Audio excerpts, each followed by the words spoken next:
আসসালামু আলাইকুম। আজকে আমরা আসছি ক্যালগেরির বো রিভারের কুল ঘেঁষে একদম ডাউনটাউনে। তো এখানে একটা পার্ক আছে, এটা একটা পাহাড়ের উপরে। খুবই সুন্দর এই লোকেশনটা।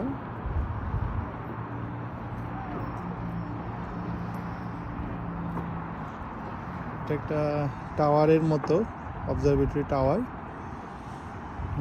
ভিউ পয়েন্ট বলতে পারেন। এখান থেকে আসলে একই সঙ্গে ক্যালগেরির যে ডাউনটাউনের সৌন্দর্য দেখা যায়, তার সঙ্গে প্রকৃতি, বো রিভার, সব কিছু আসলে উপভোগ করা যায়। আসলে কানাডা দেশটা ছবির মতো সুন্দর। আর আলবার্টা যে প্রভিন্সটা, যেটা ক্যালগেরি শহরটা যেখানে আলবার্টায় অবস্থিত, এটা তো আরও সুন্দর। পাহাড়, একই সঙ্গে হ্রদ আর সিভিলাইজেশন সব একই জায়গায় আপনি পেয়ে যাবেন। তো আপনারা যারা ট্যুরিস্ট ভিসা নিয়ে কানাডা ঘুরতে চান, শুধু কানাডা না, ইউএসএ, ইউকে, নিউজিল্যান্ড, অস্ট্রেলিয়া, সেনজেনের কান্ট্রিগুলো সহ আপনারা যারা ট্যুরিস্ট ভিসা প্রসেস করতে চান, অবশ্যই আমাদের ইকোট্রিপার্সের সঙ্গে যোগাযোগ করবেন। আমাদের ঠিকানা আমরা সবসময় বলি যে ঢাকা অফিস হলো আমাদের গুলশান এক, হাউস 37, রোড 117। তো ট্যুরিস্ট ভিসা প্রসেস করার জন্য আসলে যেটা সবচেয়ে বেশি জরুরি, সেটা হলো যে টাকা দিয়ে ভিসা কিনে নিব সেই মানসিকতা থেকে প্রথমে বের হয়ে আসা। তারপরে আপনাকে যেটা করতে হবে, আপনাকে মিনিমাম 6 মাস সময় হাতে নিয়ে একটা প্রস্তুতি নিতে হবে। আপনার প্রোফাইলটাকে সাজাতে হবে। আপনার একটা ট্রাভেল হিস্ট্রি লাগবে, ব্যালেন্স, যেখানে মিনিমাম 4-5টা কান্ট্রি সময় নিয়ে, একবারে না, একটা ঘোরার, মানে আপনি যে একজন ট্যুরিস্ট সেইটার একটা প্রতিফলন থাকতে চাই। আর তার সঙ্গে আপনার যেটা লাগবে, আপনার প্রফেশন, আপনার অ্যাসেট, সব কিছুর আপনার একটা সুন্দর ব্যালেন্স, একটা প্রোফাইল।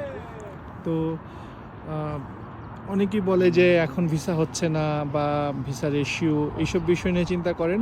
ট্যুরিস্ট ভিসা কিন্তু আসলে রেশিও কখনোই তেমন ভালো হয় না বা কখনোই কোনো খারাপ হয় না। প্রোফাইল অনুযায়ী ভিসা হওয়ার সম্ভাবনা।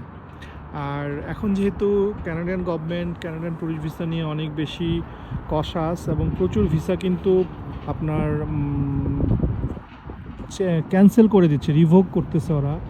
এটার মূল কারণ হলো যে ওই যে যারা বিভিন্ন এজেন্সির মাধ্যমে ভুয়া কাগজপত্র দিয়ে প্রোফাইল সাজিয়ে ভিসা অ্যাপ্লাই করছে, পরবর্তী দেখা যায় যে ক্রস চেকের সময় সেই প্রোফাইলগুলাই আসলে ধরা খায় এবং ভিসাগুলো ক্যান্সেল হয়। তো এই ধরনের ব্যাড সিচুয়েশনে যাতে আপনাদের পড়তে না হয়, সেই জন্য ওই শর্টকাট চিন্তা না করে একটু সময় নিয়ে আপনার প্রোফাইল সাজান, একটা ট্রাভেল হিস্ট্রি সাজান, ব্যাংকে একটা ব্যালেন্স ধরে রাখেন, আপনার প্রফেশনটা ঠিকমতো উপস্থাপন করেন। একটা সুন্দর ট্রাভেল হিস্ট্রি দিয়ে যদি আপনি ভালোভাবে আপনার ভিসার জন্য অ্যাপ্লাই করেন, ভিসা আসলে না হওয়ার তেমন কোনো কারণ নাই। কারণ এখানে তো আপনি পর্যটক হিসাবে আসবেন, আপনি তাদের ইকোনমিতে কন্ট্রিবিউটই করবেন, আপনি তারা ভিসা দিবে না কেন?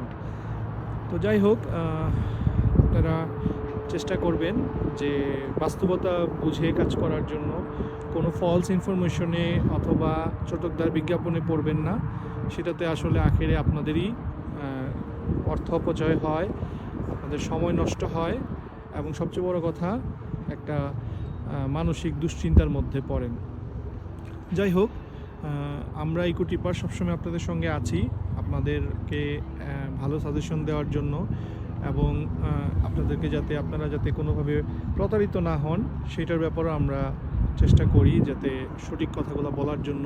সেই জন্যই দেখা যায় যে অনেক কথাই আপনাদের পছন্দ হয় না, তারপর আমরা ঘুরে ফিরে আসলে বলি। তো আজকে এই পর্যন্তই। ভালো থাকবেন সবাই, আমাদের জন্য দোয়া করবেন, আর যে কোনো ট্রাভেল রিলেটেড ইস্যুতে ইকোট্রিপার্সের সঙ্গে যোগাযোগ করবেন। আসসালামু আলাইকুম।